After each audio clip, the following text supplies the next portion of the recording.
Bonjour et bienvenue si vous nous rejoignez dans Itinéraire Santé, votre émission dédiée au monde de la santé diffusée sur lefigaro.fr.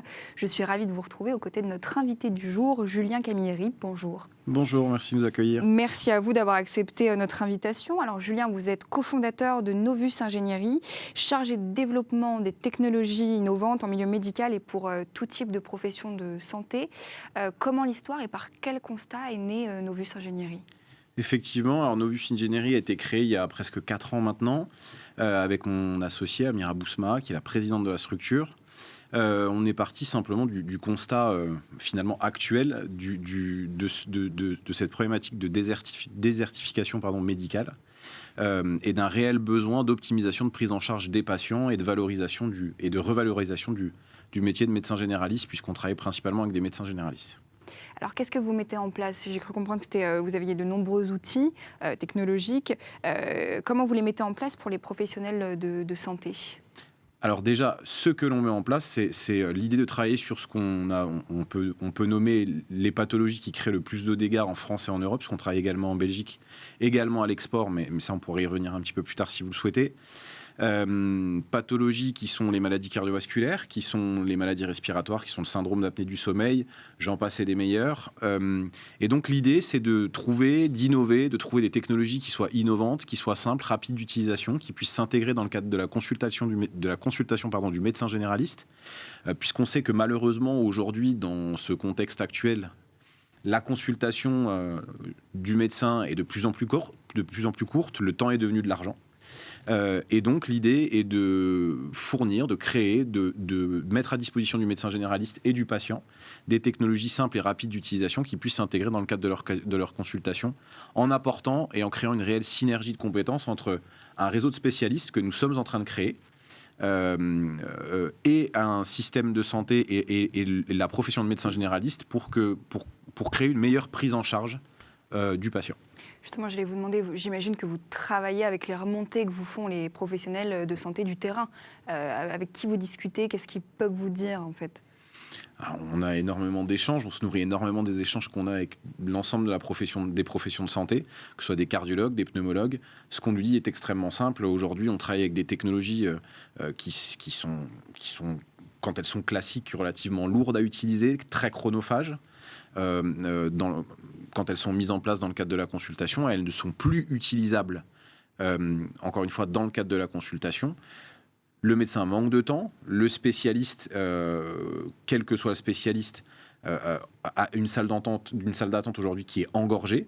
Donc l'idée est de trouver des solutions, encore une fois, pour créer une vraie fluidification dans le système de santé, dans ce chemin entre médecins généralistes et spécialistes pour en fluidifier ce chemin et ce parcours de santé.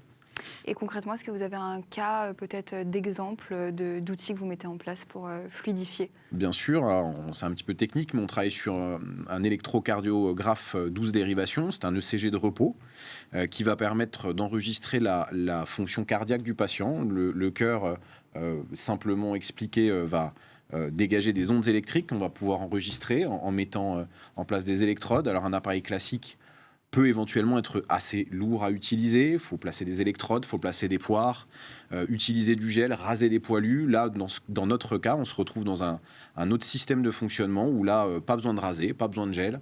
On met 4 électrodes au lieu de 12. L'enregistrement se fait en 10 secondes. Pas de parasitage, pas d'artefacts et en temps réel. C'est ça l'énorme avantage. Vous allez être connecté avec un réseau de cardiologues qui, en temps réel, 24 heures sur 24, 7 jours sur 7, vont pouvoir vous donner une interprétation par écrit et à l'oral, puisqu'on met en place une ligne téléphonique qui va permettre aux médecins de contacter le cardiologue en temps réel. Un cardiologue de garde par jour. Ce sont des hospitaliers qui font ça sur leur jour de congé. On a énormément de chance. On a un réseau aujourd'hui d'une quinzaine de cardiologues. On est en train d'étoffer tout ça, puisqu'on en a besoin. On reçoit aujourd'hui entre 180 et 220 ECG jours pour les petites périodes. Pour les grosses périodes, on peut monter à plus de 250 jours. Enfin, bon, voilà, il y a une réelle demande, il y a un réel besoin, et c'est de ce constat qu'on a créé la structure. Ce qui est quand même énorme, parce que 15 cardiologues, quand on sait le temps d'attente pour avoir un rendez-vous, qui est parfois très conséquent. Est-ce qu'il y a un pan de développement, de recherche aussi, et comment êtes-vous entouré ? Est-ce qu'il y a des experts autour de vous ?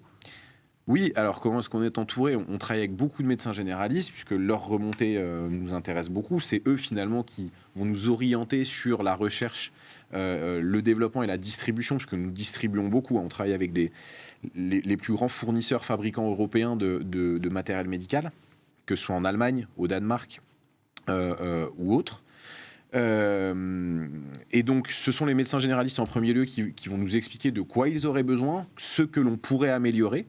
Et dans ce cas-là, on va mener nos recherches, on va les sourcer un peu, voir ce qu'on peut trouver.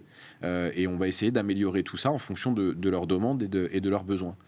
Et puis ensuite, on va s'adresser à des cardiologues, à des pneumologues. On va s'adresser à différents syndicats de médecins généralistes avec lesquels on est en contact pour savoir comment on pourrait travailler. C'est d'ailleurs dans ce cheminement-là qu'on a commencé à travailler sur peut-être de la fabrication d'assistants médicaux automatisés. C'est peut-être dans ce cheminement-là qu'on a aujourd'hui des partenariats qui se créent avec des cellules de téléexpertise et spécialisées dans la téléexpertise qui vont nous permettre de développer plusieurs types de téléexpertise à destination du médecin généraliste. Voilà, ce sont vraiment les remontées principalement des médecins généralistes qui vont nous aider à développer tout ça en fonction de leurs besoins. Parce qu'encore une fois, on tient, chez Novus, on est une petite entreprise, même si on se développe, à valeur familiale. Et notre simple et unique but, c'est de garder le patient et le médecin au centre de nos préoccupations, de manière à aider. On est là pour aider, pas pour autre chose.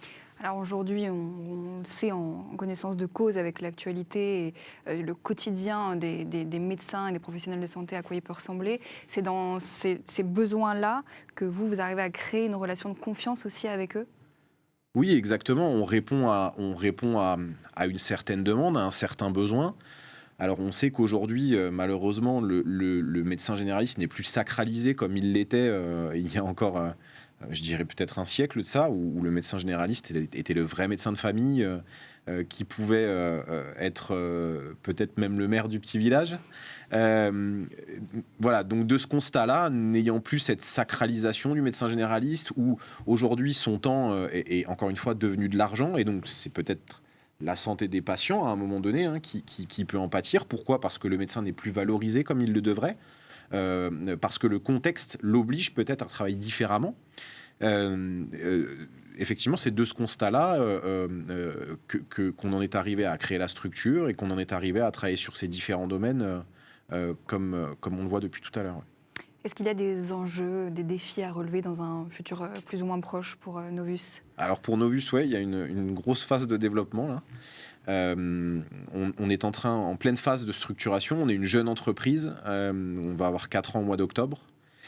Et donc là, il faut absolument qu'on étoffe les équipes. On est aujourd'hui une quinzaine sur le terrain, répartis sur tout l'Hexagone. On est en train, justement, pour répondre encore mieux aux demandes et aux besoins des médecins généralistes et des différentes professions de santé avec lesquelles on peut travailler, peut-être de s'organiser par secteurs régionaux, territoriaux, pour pouvoir créer une vraie proximité, une vraie réactivité, que ce soit en termes de développement de produits, que ce soit en termes de réponse technique, parce qu'on ne tient pas du tout à faire la politique de l'autruche chez nous.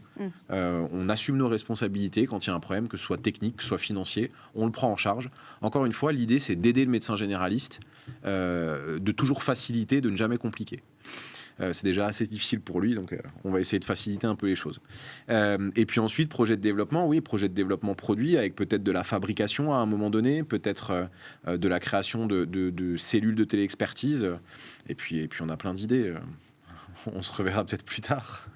Écoutez, merci Julien d'être venu nous parler de Novus Ingénierie et de tous ces sujets qui concernent tout le monde. Merci à vous de nous avoir regardés. On se retrouve très prochainement pour un nouveau numéro d'Itinéraire Santé.